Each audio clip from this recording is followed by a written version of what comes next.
Oh, we're going to ask you. Liz, thank you so much. You were just fabulous, as we knew. Now, one of our speakers who preceded you was the editor-in-chief of BuzzFeed, Ben Smith. To me, there's no doubt who he ought to hire away from the Huffington Post and the Social Diary for a sex columnist, but you. Anyway, this is Liz's great book, Natural Blonde. I raided the Strand bookshelves, and the good news and the bad news is there were only 3 other copies, all of which I have. And so first 3 people who would like to buy one at $10 each to have Liz sign. There's 1, there's 2. I have 3. Okay, millions of these, Dan.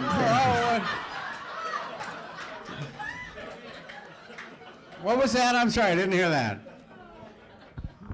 Anyway, I'm hoping Liz will sign them after she answers or takes some questions. It's her choice to answer them. I would love to have you tell us about a guy who I encountered in a different way than you did, Donald Trump, who in my experience investigating his finances is not congenitally capable of telling the correct time of day. And I think you and your old colleague and competitor Cindy Adams were in the middle of the great Trump marital wars. I'd love to have you tell us a little bit about that. Well, I'll just tell you, it did me a lot of good. I became aware of the Trumps because I worked for a lot of wonderful charities, and they are always looking for new suckers. And that's what charity is about. We all know that. Honoring people because they might honor us back with something. And I thought the Trumps were entertaining at first. I thought they would have made a great nightclub act. So I was very kind to them, but after begging Donald Trump for a year to come clean about his marriage, and he never would, and he wouldn't talk to me, and that was his right. I don't know. I got disillusioned with him, but it was too late. I knew too much. I had the ear of Michael Kennedy, who was telling me everything, and I just couldn't resist going into this sort of turmoil, which Cindy Adams picked up the defense of the Trumps. So for 3 months, I never woke up in the morning without a phone call from NBC or my newspaper, whatever I was laughingly working for then, where they would say at 7 o'clock in the morning, "What have you got? What have you got today?" Because this story of no consequence whatsoever. It was just about a couple quarreling over money. And I became embroiled in that and took a lot of information from one side because I didn't have to do the counter side. Cindy was doing that. And time passed. Really, people who had never heard of me had heard of me then. And I don't know, it just became too much. It's not an experience I'm proud of, but it sort of dropped in my lap, so I did. And I did myself a lot of good. And that was disillusioning to me. I hope sometime in the later years, when you were raising millions for education, you got one of them to write a check for you anyway. Oh, yeah. One hand is always washing the other one, and the other one usually isn't dirty. I suppose this is disillusioning. You all thought I was out there whacking away, working every day. I was just sitting, waiting for the next information where they encountered each other. And anyway, it went on for days. And so time passed, and people got uninterested in the Trumps, and I think they're still uninterested in them. And I thought, well, that's that. I will never make up with Donald Trump. And he was threatening my life and everything else. And I one day wrote a few lines about how brilliantly he had influenced the remaking of the Trump club or property in Palm Beach that Mrs. Meriwether Post had owned. And I gave it a nice shot because I thought it was true. He wrote me a letter on embossed stationery. The president doesn't have stationery like this. And it said, "Dear Liz, thank you. I think I'm beginning to love you again." So I framed that. But before I open it for questions, and somebody probably will ask you this, but I'm going to ask you anyway. As a longtime NBC contributor, if we put on your CEO of NBC hat right now, what would you do with Brian Williams? I would, for the flashpoint minute that it happened and made big news, which would be news about nothing, I would try to get him to come back and take the Jon Stewart job.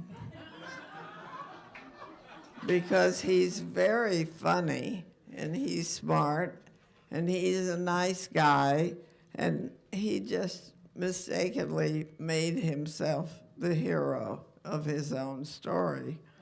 And I know that is a tendency we all have. And when I wrote my memoir, I said, I have made myself the hero of this book, so take it or leave it. It doesn't seem like such a big deal. I think ethics in television reporting is an oxymoron. Okay, we have any broadcasters in the audience who would like to ask a question? Who would like to ask Liz a question? Well, I'll bring you the mic.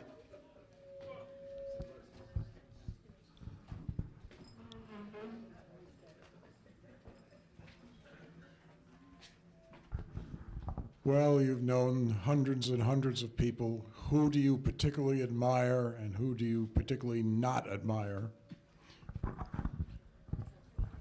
Well, I just try to ignore all these people like the Kardashians, but it's sort of hard to do.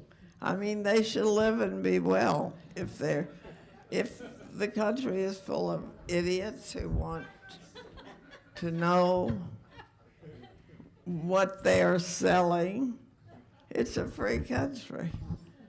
I I have a bad reputation as a liberal Democrat, which I think all reporters should be, and then they should try to hide that I admire the room full of these people. I have said that before, but you know, when you get on these oxycodines, you're apt to repeat. I think anybody who's working hard and telling the truth and trying to be upstanding and ethical is great. I admire Jon Stewart. I think Stephen Colbert is probably, I don't know him, but I think he's probably one of the most gifted actors I've ever seen. Imagine carrying on a false version of yourself for over and over for years and putting it across and being funny about it. That's pretty great. And I do admire the people who are running the charities I've worked for, the people who are trying to save a scrap or two of New York, the conservation people. We can't just tear everything down. We'll end up like Los Angeles, where you can't walk on the street. There's just a blank wall where you're walking. And I've worked hard to try to teach. Don't be staggered. 5 million adult New Yorkers who can't read and write at the 5th grade level. So I'm proud of having raised a lot of money for that over the years, but hell, I don't deserve too much credit. I had a good time acting out and appearing and making speeches and twisting arms. I got like Mrs. Lytle Hall, who was a society grand dame,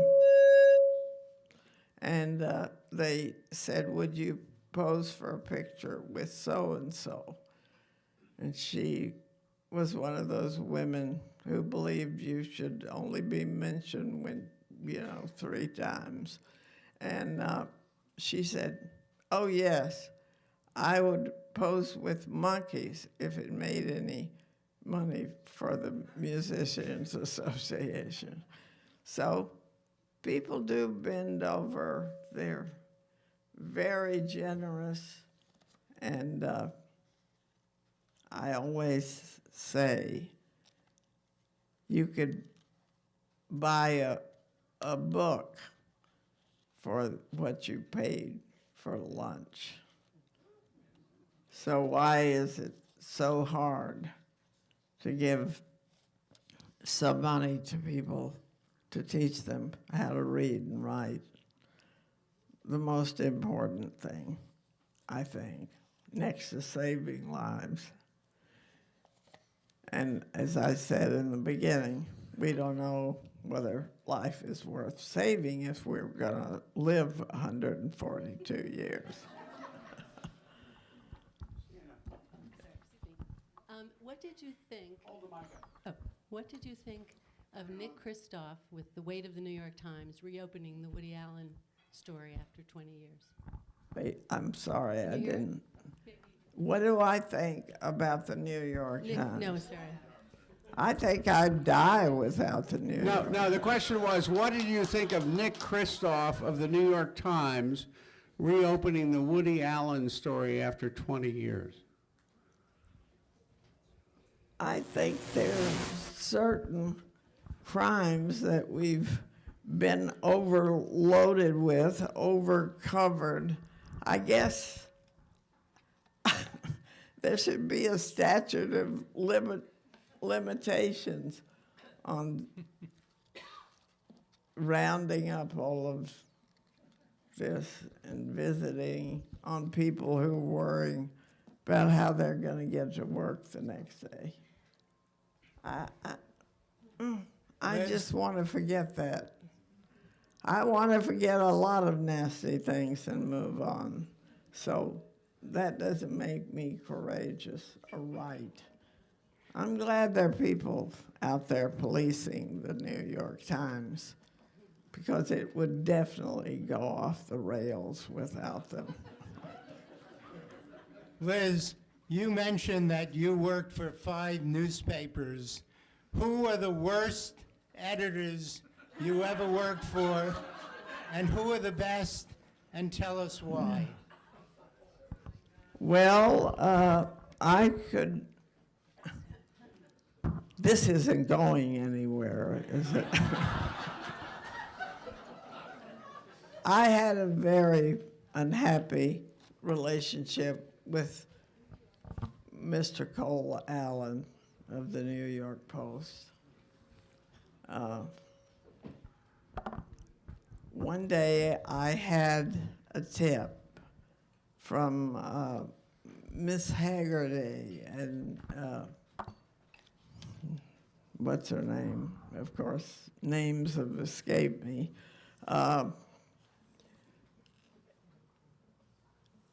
She asked me not to print that she was going to have a baby, and she would tell me when it was a better time. So the time came, and I printed this perfectly innocent item. And the photo editor, whose name I have peaceably forgotten, called me up and said, "You can't run this item about Miss Hargitay having a baby because this tip belongs to me. I've known about it for weeks." I said, "Well, why didn't you print it?" "Well," I said, "I wouldn't." And I believe I lost my job over that, over the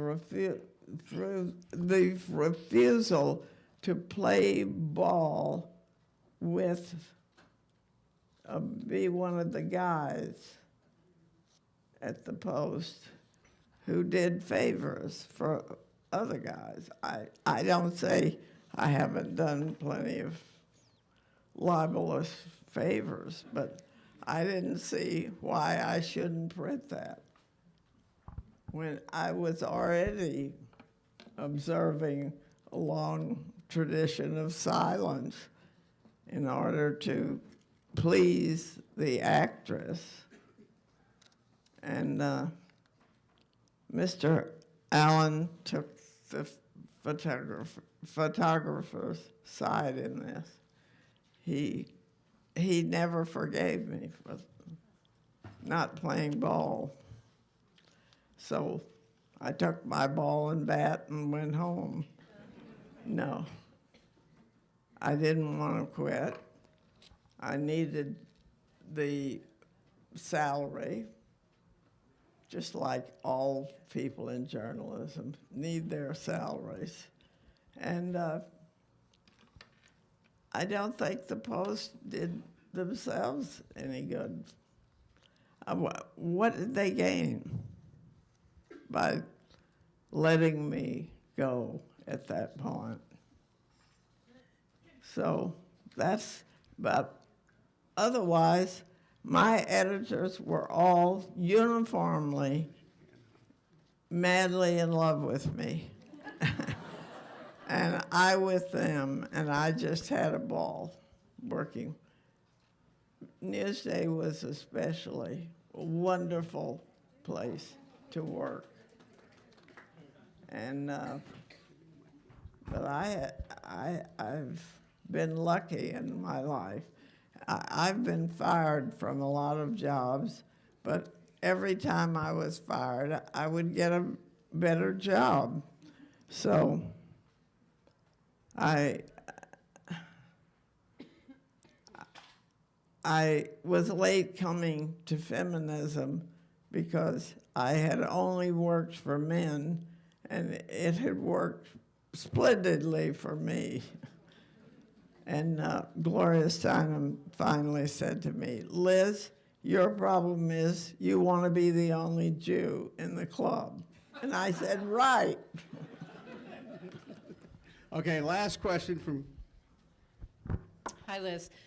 What is the most memorable tip you never printed? Is it still a secret, and can you tell us now? I can't answer. These lovely pills I took in order to be able to speak today have rendered me forgettable. I don't know. I've done a lot of things that I didn't print. They were just too nasty.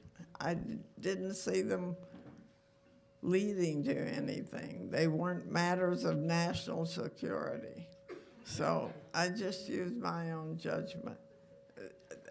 Admittedly, that hasn't always been so good, because finally I did work for one extraordinary woman, Helen Gurley Brown, and I worked for her while thoroughly disapproving of everything she believed in.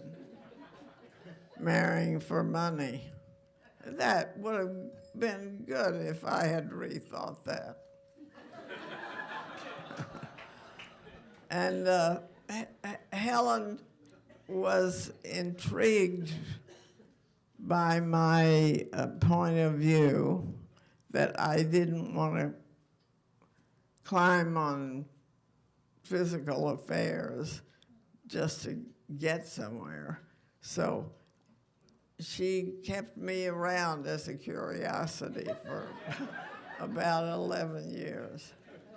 And I didn't approve of anything she did. And I used to try to get her to change the covers of Cosmopolitan. I said, there are all these fabulous magazines in Europe with beautiful women running through forests with their hair flowing. And we have these horrible, tacky girls showing their tits practically on the cover. Why don't we try to go upscale, be more classy? And she said, Liz, as soon as our sales fall off at the newsstand, I will take your advice. She was always right, practically, you know. So I've had a lot of adventures, and I can't complain. Thank you.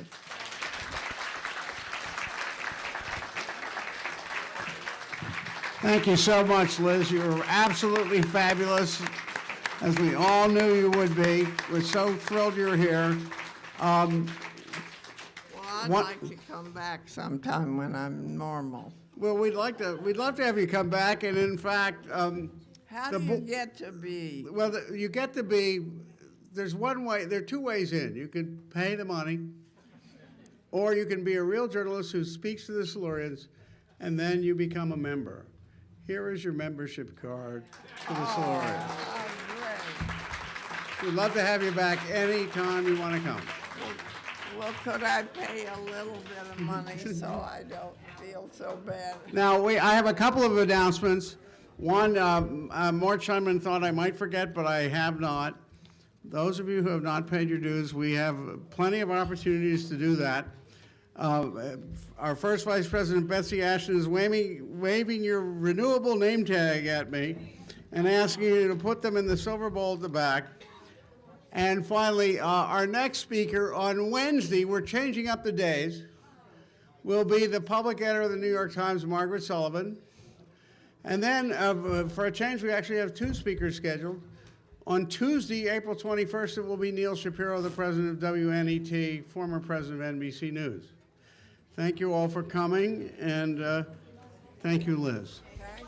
Thank you. You were great. You were really great.